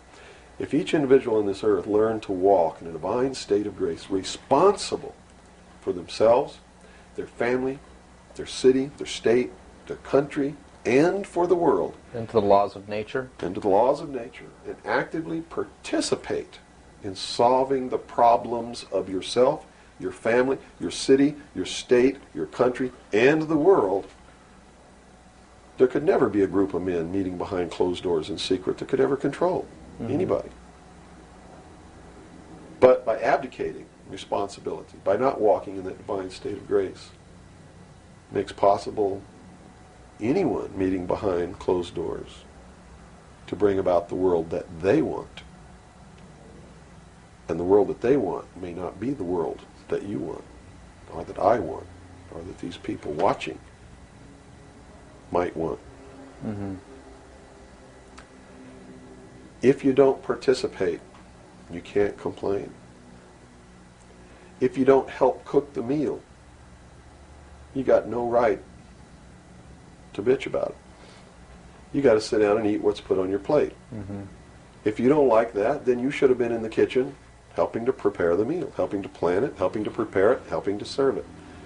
If you want to sit on your butt in the living room while somebody else prepares the meal for you and decides what it's going to be and puts it on the table, it's too late to say that's not what you wanted to eat. Mm-hmm. It's too late to say it's not cooked the way you wanted it to cook. Well, that's very simple to understand. That's right. You got to eat it because you have to eat to live. Mm-hmm. And I think that anybody can understand the meaning behind that little story. Mm-hmm. Okay, let's take a step back to the Kennedy thing now. So This is all about the Kennedy. Well, yeah, it is. But just specifically about, once again, I want to bring up the film as well. Another thing that came to my mind when I viewed it is that the two Secret Service men, the driver and the person sitting next to him in the front, regardless of what they claim happened, obviously did not operate in a way that you were trained as a Secret Serviceman to protect the president. Shouldn't they have just driven that car right out of there, and the other guy should have done something to protect or look for who's shooting? You know, it just didn't seem to make any sense. How would the Warren Commission not? They didn't see the film, so I guess they didn't see the film by design, because if they saw the film, they'd have to be responsible for the decision that they made that Lee Harvey Oswald was a lone assassin. Okay. So I think they didn't see the film on purpose because they didn't want to have to be responsible for saying, Making hey, that look, decision. the driver did it, you know. They didn't want to make that decision. And in a letter that Lyndon Johnson wrote to the Warren Commission, he specifically said in the letter, you must quickly identify Lee Harvey Oswald as acting alone with no conspiracy so that America can get back to business. Was Lyndon Johnson acting on behalf of the secret society, or was he concerned of course. with... He had to know all about it and approve of it because he was going to be the new president. and the new president would be in charge of the investigation. How high see? up a government official do you have to be before you're briefed of this, you know, the total of all the things that are going on, the reality behind them? Well, you have to understand that nobody exists on a high level in government who's opposed to the New World Order. Nobody. Our government has literally been infiltrated, and there's a cancer within our government destroying it, eating it, nibbling away at it, hacking off its limbs. And you said this started in 1945? 1945 What was were the when events? the overt destruction began to occur, when Truman signed the UN Participation Act and the United Nations Treaty. It actually began long before that, when these secret societies began to infiltrate the government and appoint their members to important posts. Infiltration is easy. If one gets in, he can then appoint and hire others to replace people who are not members below him. So now we've had over 50, almost 50 years of this going on. At least. I believe that it started back probably 1913, 1917, when the Federal Reserve Act was passed, when the Council on Foreign Relations became a reality in this country. And you can, by diligent research and study, you can see when it happened, where it happened, who did it, and how it was done. It's apparent. When they say there's no conspiracy, I mean, we talk about a conspiracy. It started out as a conspiracy. But when they say today there's no conspiracy, that's not a lie. It's the truth. They're doing it right out in the open, right under our noses, and we're too stupid to know it, to see it. So it's not a conspiracy now today at all. It's right out in the open. They even published their plans. I mean, here Carter appointed Zbigniew Brzezinski as the National Security Advisor, who just wrote a book before he was appointed declaring himself a Marxist. I mean, you read that book, this man believes in Marxism. This man is a socialist. Not only a socialist, he's an international socialist. He's a globalist. His goal, stated in his book, is to destroy the sovereignty of nations and bring about a one-world Marxist government. Now, the Carter administration was one extreme, and then we came into the Reagan administration, yet nothing changed. Nothing changed. What you're saying is that no matter what the political leanings, they seem to be playing the same game. As long as you're playing their game, it doesn't matter who you vote for, who you put in office. They all belong to the other side. They're in the pockets of the Illuminati. When you quit electing professional politicians, when you quit electing the guy who looks nice on television because he speaks good and he looks like the guy you wanted to marry or something like that, you're playing right into their hands. You know, they've made it so impossible for another Abraham Lincoln to get elected to the office of president that it's a wonder that we even have a chance at all. We need to send people to Congress and to government who are going to clean house. Kick all the members of secret societies out of the bureaucracy. Lock them up. Try them for treason. Because they are traitors. So one thing that may help is term limitations. We must have term limitations, and it must be only one term. And forget all this nonsense that anybody goes to Washington and don't know what's happening. They don't know what's happening simply because they haven't taken the time as citizens to understand how our government works before they ever go to Washington. You see, it should be a process that starts in infancy. It works its way up. And everybody should be taking part in the government. Now, if someone came in to office with this kind of knowledge and with this kind of intent to really push these people out, would they not be eliminated immediately? Not if they have the people behind them, because what the people would do in one fell swoop, in one election,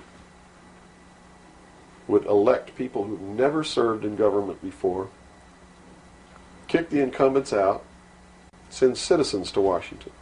And here's the way it has to be done. You know, right now, you don't even pay your congressman. You know who pays your congressman? The federal democracy of the District of Columbia. The federal government pays your congressman, who's supposed to be representing your state and you. The federal government is a foreign country to your state. Why should he represent you? Not only that, but he moves to Washington, D.C. He maintains a residence here, but he doesn't live here. And as long as you re-elect him, he continues to live in Washington, D.C. forever if you keep re-electing him. So they lose all touch with what's back here. They're paid by a foreign government, the federal government. They're not paid by the sovereign state of Georgia or by you. They have to be paid by you. And they have to live here. They can't move to Washington, D.C. They go to Washington, D.C. for one term. Okay? One term only. When that term's up, they have to come back. And you don't pay them exorbitant funds. You pay them just enough to live on comfortably while they're there. No fancy giant cocktail parties, none of this crap. And you take care of their family. See, they don't take their family either. That's the other clue. They leave their family here where they live. You, the people of Georgia, take care of their family and their business or their farm or whatever it is they have while they're gone. Now do you think they have a vested interest in representing you? They sure would under those conditions. Yeah. But under the conditions they go under now, they have no interest whatsoever in taking care of you. Now let's look at the current. They're taking care of themselves. The current crop of presidential candidates. Is there anybody even running that represents something that we're talking about here? No, all of them are New World people. Tsongas, in his book, everything that he's written touts the New World Order. All of it, right for Tsongas' literature. You're going to see New World Order, New World Order, New World Order, New World Order.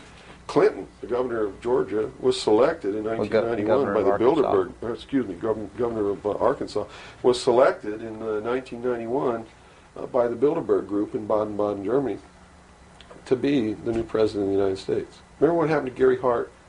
What did he do? He went out on a boat with a woman who wasn't his wife, and he was destroyed. Look at Clinton. What's happened to him? Nothing. The press is on his side. They're helping the guy. You know why? Because he was chosen by the people who own the press to be the next president of the United States. Now, I don't know if he will be or not. That's up to the American people. But if they get their way, he will be. Bush is one of the most heinous criminals that's ever walked on the face of the earth. Bush is the man who's been a CIA agent since his college days. He's a member of the Skull and Bones, the Russell Trust. He was initiated in a casket with a ribbon tied around his genitalia, which symbolizes that he's a priest in the temple of Isis. A pagan, this guy. This man is a member of the mystery schools. Well, he has the outward appearance of a good Christian, church-going Christian, no? They do whatever they have to be approved by the people, but in secret, they're not at all. This is a man who practices pagan religious rituals, magic. Doesn't matter what you think of all these things. I'm just telling you, this is what he does in secret. He is the man who, when he was chief executive officer, when he was president of the offshore division of Zapata Oil, organized and began the first large-scale drug smuggling operations into this country. George Bush is the one responsible for the drugs on the streets. And the war against drugs is not a war against drugs, it's a war against the Bill of Rights. We've already lost the Fourth Amendment in this war. That's true. And we're going to lose everything else. You watch on, it amazes me, people watch on Saturday night, cops, top cops, tough cops, 911. All of these stories that are glorifying the police state, and they're falling right into the manipulation as they watch police with no search warrant, with no court order, break down people's doors, tear out their walls, rip open their mattresses. All in the name of the war on drugs. Pretty sneaky. It's pretty sneaky, all right. You see them stop people in the streets, and the guy's got $400 in his pocket. They don't press any charges. They didn't even have any reasonable suspicion to stop the person and search him. And what do? They take their money, and they don't give it back. And America's watching this. And the stupid idiots, yes, you stupid idiots, you sit there and watch it, not realizing that when you take away that man's freedom, you've also taken away your own. You see, because they can do the same thing to you. Just because you talk a way that they don't like you talking, or because you wear red shoes and they don't like red shoes, they can do the same thing to you. And under the new law, without a court order, without a search warrant, they can break down your door, they can rip open your mattresses, your couches, your walls, they can trash your house. All in the name of the war on drugs. And let's say they don't like the color of your shoes. All they have to do is drop a little pouch of cocaine in your living room, behind your couch, and find it and say, aha, you're a drug dealer. What happens then? Now they can confiscate your house, all your possessions, all your property, all your bank accounts, all your cars, boats, vacation cottages, whatever you have, and they can auction it off within 24 hours without ever even pressing charges against you. Without a court order, without due process, without just compensation. And there's not a damn thing that you can do about it. Not a damn thing. At least right now. At least right now. And the reason you can't do a damn thing about it is because you're the one who brought it about through your stupidity. You're mentally crippled. You're operating from a position of ignorance, apathy, abdication, irresponsibility. And we're losing our country, our freedoms, everything. Now, these are strong accusations of the American public. What do you hope to accomplish by angering the very audience that you want to watch and listen to you? Go prove me wrong. Go make me the idiot. In so doing, you're going to find out what the truth is, and maybe you'll wake your up. And if you do, maybe we can save our country. Because I don't really care at this point whether you get mad at me or not. My country's disappearing. My freedoms are disappearing. My daughter's going to live as a slave in the New World Order if you people don't wake up and help me. So, if I had a 2x4, literally, I would smack you upside the head with it. I don't care if you get mad at me. It's beyond that state. You know, I'm willing to put my life on the line. Why would I care if you get mad at me? Mm-hmm. You know? People say, well, don't you feel threatened? Don't you feel like your life is in danger? Are you kidding? You're the people who sent your sons and daughters to fight an illegal, immoral, unjustified war in the Middle East? And that didn't bother you a bit, that they might have got killed over there, and you're worried that I might get hurt or killed? Right here, really defending my country? Really fighting in defense of the Constitution? Right. You brought up the Persian Gulf War. That's something that's still on a lot of people's minds. Based on what you're saying, what was the reason for that war? They should feel really guilty. They should feel really bad about that. I mean, what about a Saddam Hussein that everyone seems to agree is you know, the evil man here, that we had the right to go in and punish, destroy, or whatever? Well, it's funny that the man who purported to want to destroy Saddam Hussein was the man who really built Saddam Hussein when he was in the Central Intelligence Agency. We have been building up Saddam Hussein's arsenal. His technology comes from us in the Soviet Union. We built him up to create that war. We did it for a purpose, and the purpose was, look at this. If George Bush knew what he was doing, how come he didn't know what he was doing? Here's what he said. We've got to send troops to the Middle East because we can't afford to pay $26 a barrel for oil. That's on tape. Next he comes out and he says, no, it's not about the price of oil. It's because Saddam Hussein's not going to stop at Kuwait. He's going to go into Saudi Arabia, and those are our friends, our buddies. So we got to go defend Saudi Arabia. And then James Baker says in a press conference, nope, it's not about Saudi Arabia. It's not about $26 a barrel for oil. It's about jobs. Folks, we're going to get you a job, and to do it, we're willing to kill your sons and daughters. Yes, sir, we're going to send them off to get killed so that you can have a job. Prosperity. That's what it's all about. Well, what was the actual scenario if we hadn't have gone in? Well, see, that's not the end of it yet. Okay. Then George Bush comes out and says, whoa, the White House is flooded for telegrams. They don't want their sons and daughters to get killed for a job. It's not about jobs. It's about naked aggression. Yes, sir, there's a little Hitler over there called Saddam Hussein. Yeah, and we're going to go destroy him because the world doesn't need another Hitler. Never mind Pinochet in Chile, who's another Hitler. Never mind all the other Hitlers in the world. Was that Never mind Tiananmen Square. Well, then, you know, then people would say, well, the American government's not interested in that because money is not in you know, it's the oil here. We're talking about money. No. So you're saying it's not even that. No. They've been planning this war for years. In fact, Arco Press wrote a book about it.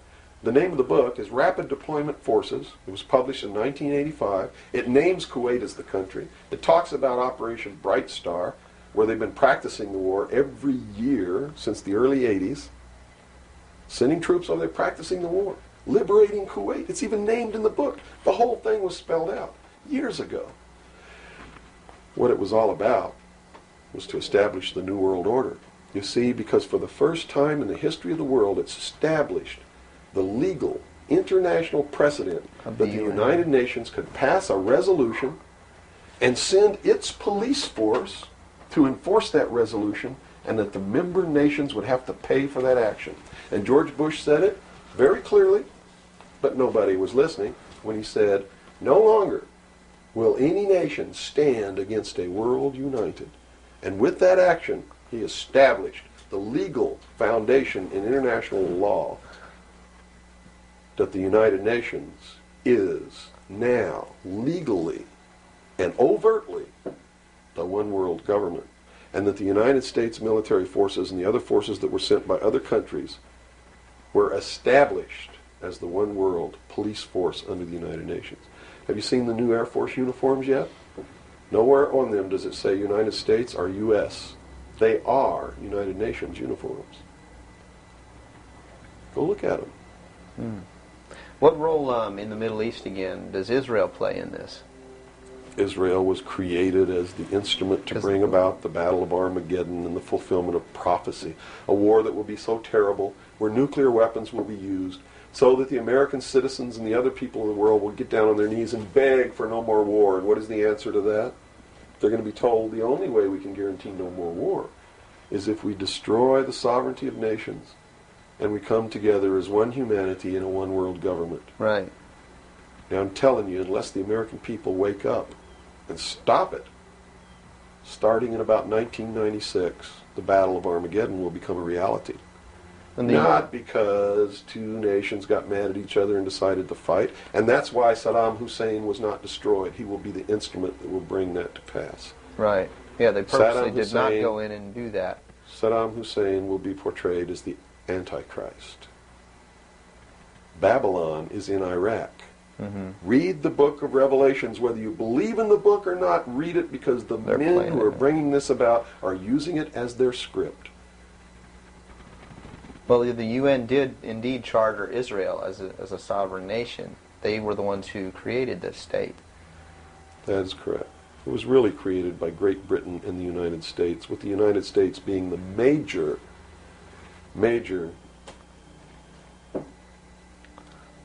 instigant. Okay, and the Jewish people were then being manipulated into believing it was for some other reason. That's correct. They've always been manipulated. And I get people who still come to me all the time and say, Bill, you're all wrong. It's the Jews. The Jews are subverting the world. Man, it's not the Jews. It's not the Catholics. It's not the blacks. It's these men who belong to the ancient mystery schools, who meet in secret and decide the fate of the world. And they belong to all different races and all different nationalities and all different religions to the public point of view. But in secret, it's a different story. How about the European community? Here seems, based on your theory, another group of sovereign nations coming together to form one government. The European community, the EEC, was created by the Central Intelligence Agency, working through a lodge in Italy called the P2 Lodge. Propaganda 2 is the name of it, which is the intelligence arm of the Vatican, and Prince Bernard, who is the leader of the secret World Council that controls these secret societies around the world, called the Bilderberg Group. And that's the truth of the matter. And well, during its creation, they just threw out Margaret Thatcher. She was really opposing this. Yes, she was, and that's why she got ousted. Okay. So did the Shah of Iran. So did Marcos. Anyone who opposes it gets ousted. That wasn't an overthrow of Marcos by the people in the Philippines. It was organized, instigated, and carried out by agents of the Central Intelligence Agency and the KGB. The overthrow of the Shah of Iran, our intelligence community is trying to tell us they didn't know anything about it. They didn't know what was happening. Bullshit. They organized it. They instigated it. They are the ones who caused it to come to pass. You see, because we didn't have a National Security Agency or a Central Intelligence Agency before the UN Participation Act was signed. And these organizations were created to bring about the one world government, the New World Order. And it had to be done in a manner that the people would not know that it was being done, and the only way they could do that was hide it behind the veil of national security. And the Cold War was a manipulation maintained to bleed the people of tax dollars to fund the creation of the police force of the New World Order, which is the Army, Navy, and Air Force and Marines of the United States and the Soviet Union. And the people didn't rise up in the Soviet Union and overthrow communism. It came from the top down because it had to be done. There has to be a bringing to the same level of all the peoples of the world to approximately the same political viewpoint, so there's not big disparity in order to be able to justify the merger of all these countries together. Well, who now is ruling the forces of the former Soviet Union? You have Yeltsin in now. As Gorbachev supposedly went down, but we're not sure about that. Well, let me tell you this. From the beginning, there was never any war between the United States and the Soviet Union. It was created by those at the top to fund the New World Order and the New World Order's police force. At the highest levels of all countries, they all belong to the same club. And we, the people, sit back and we watch this grand drama which is being played out for our benefit, not theirs. If it wasn't for us, they wouldn't even have to do any of this. But you see, they just can't come out and destroy all of us because they need slaves. They need people to make their shoes and make their cars and mine the ore. They need worker bees, and that's what we are. In the New World Order, we will be the worker bees, the slaves. So the Orwellian view of the vision of the future wasn't too far off based on this scenario. George Orwell was just like me. He was a low-level member of British intelligence who was appointed to a position high enough where he saw the same documents that I saw. And he tried to warn the world just like I'm trying to warn the world, only he wasn't willing to take the risk that I'm willing to take. So he wrote it in a book called 1984 and spelled out exactly what's coming as a warning to the people of the world, as a work of fiction. But you notice that that work of fiction really stirred people up because they knew that it wasn't fiction. In their heart of hearts, everyone who's read that book knows that it's coming. It's a possibility.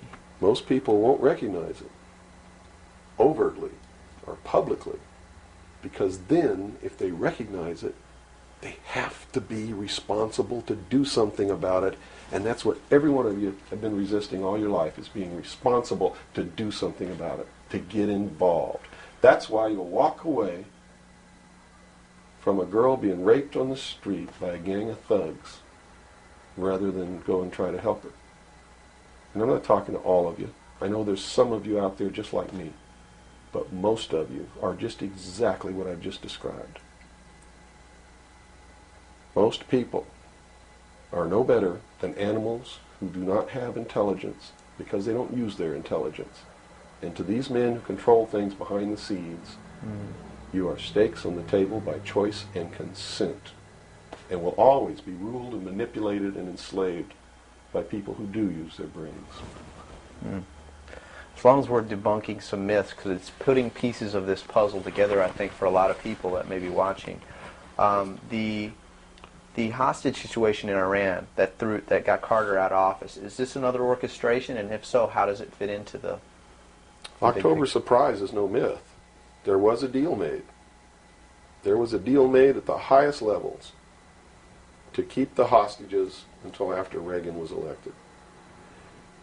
Do you really believe that it was an accident, that it was a coincidence, that 30 minutes after Ronald Reagan was sworn in, took his oath of office, the hostages were released? Did they want Carter out? Are you really that naive? I can't believe it. Did they want Carter out? Yes, they wanted Carter out.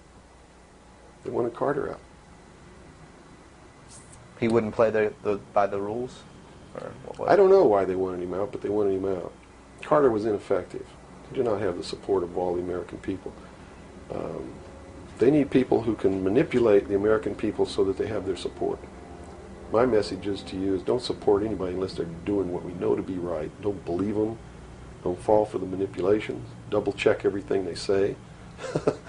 And that means you can't rely on the media as it is today either. Oh, of course not. All the media in this country radio, television, and print, is all owned by 5 corporations. All of these corporations that own the media are owned and controlled, and members of the Council on Foreign Relations sit on their board of directors.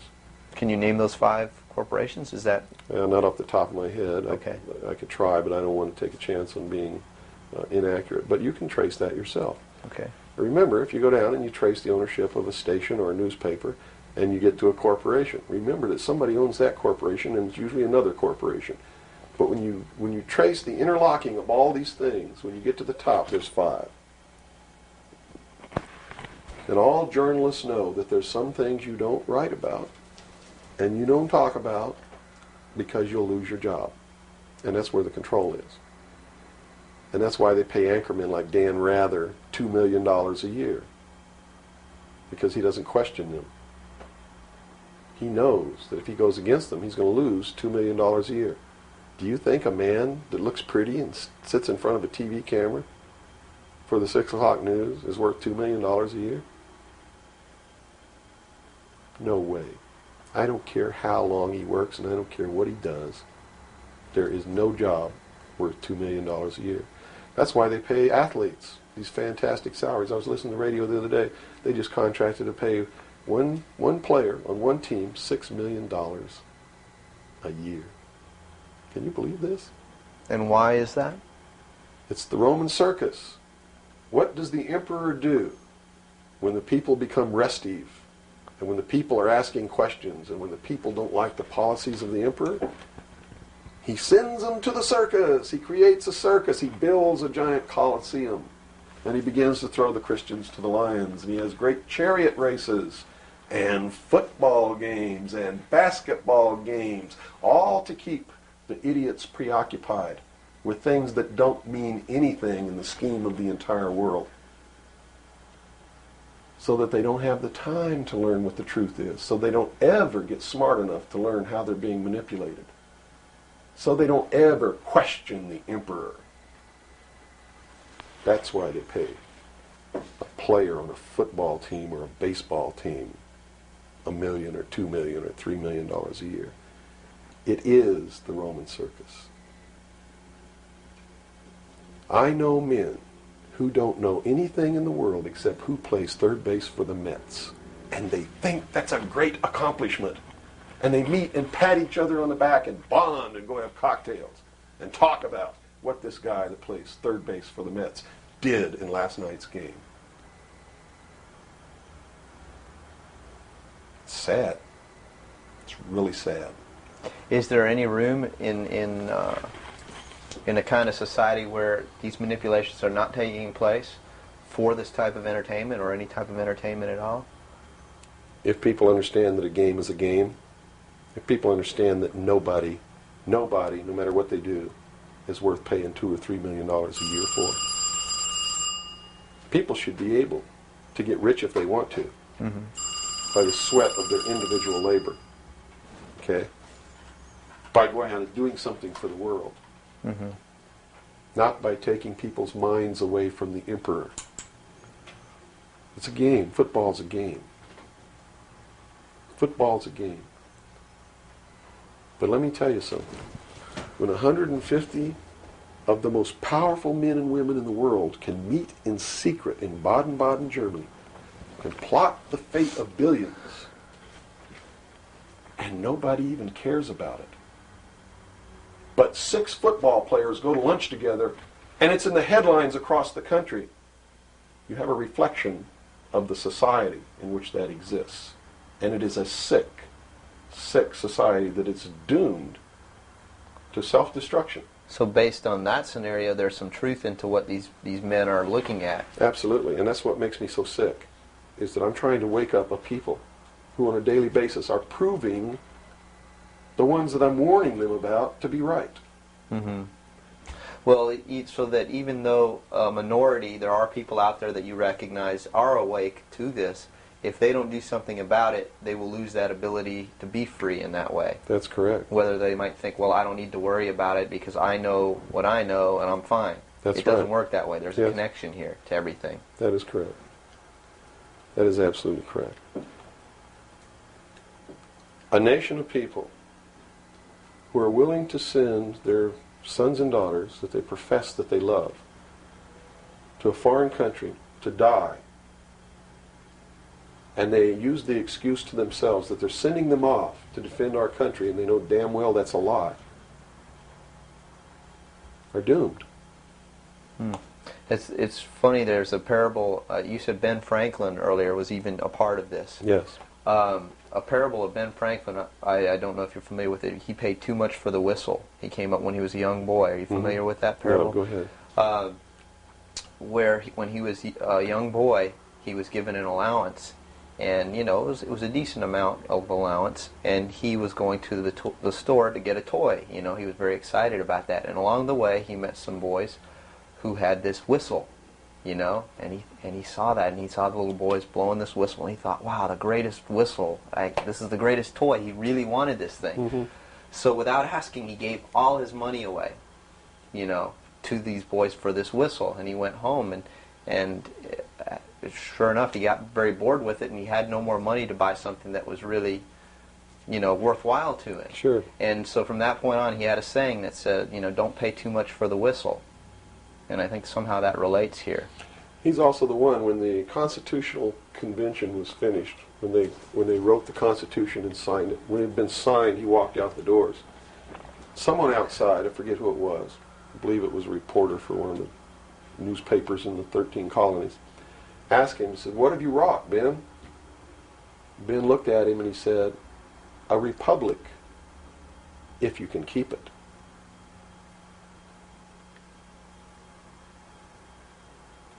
He knew. He did. And that's a good place to end. Yeah, I think so. That's a great ending. Wow. Good job, guys. All right, Bill? Bill. Yo. Fantastic. Good. Thanks, Bill. Where's your towel? Right there. I'm about ready Yeah, to these lights are roasting me. Man. kill. I've already had my son. I'm ready for a bath. The major media is great at putting out the propaganda because, this meme out there, this idea put out by the mainstream media that we have the people have no choice because, after all, you just can't let them fail.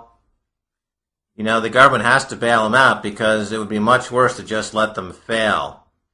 And this is remarkable because the major mainstream media have gotten the American public to buy into policies that guarantee their impoverishment. And it's just a testament to the triumph of mainstream media to push out any dissenting voice or any debate or any kind of public service that you would think would be inherently obligatory for a public airwave to adhere to.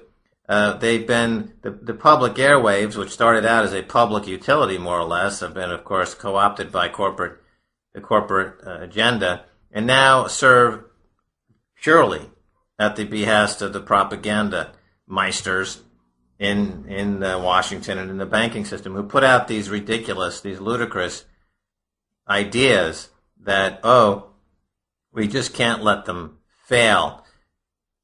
And anybody who now has seen their monthly income drop by 90% due to the drop in short-term interest rates by the banking system, the people who are now starving because their monthly income has been slashed by 80 or 90%, these people have had their monthly income slashed for no reason other than to bail out these bankers. So when you say that, we couldn't let them fail, you have to understand that simultaneously you have to understand that you, the individual who's had your monthly income slashed, is where the money is coming from. You are subsidizing the Merrill Lynch bonuses and the Wall Street bonuses.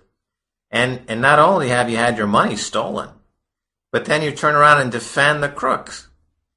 And this has got to be the very nature of this whole idea of the Stockholm Syndrome, where the person who's been kidnapped falls in love with their captor. The American people have been kidnapped by the banking system, and now they're defending the banking system while the banking system steals their money in the form of driving interest rates low to bail out banks who have kept afloat this enormous slush fund scheme, unnumbered accounts that are simply there to launder money, launder losses.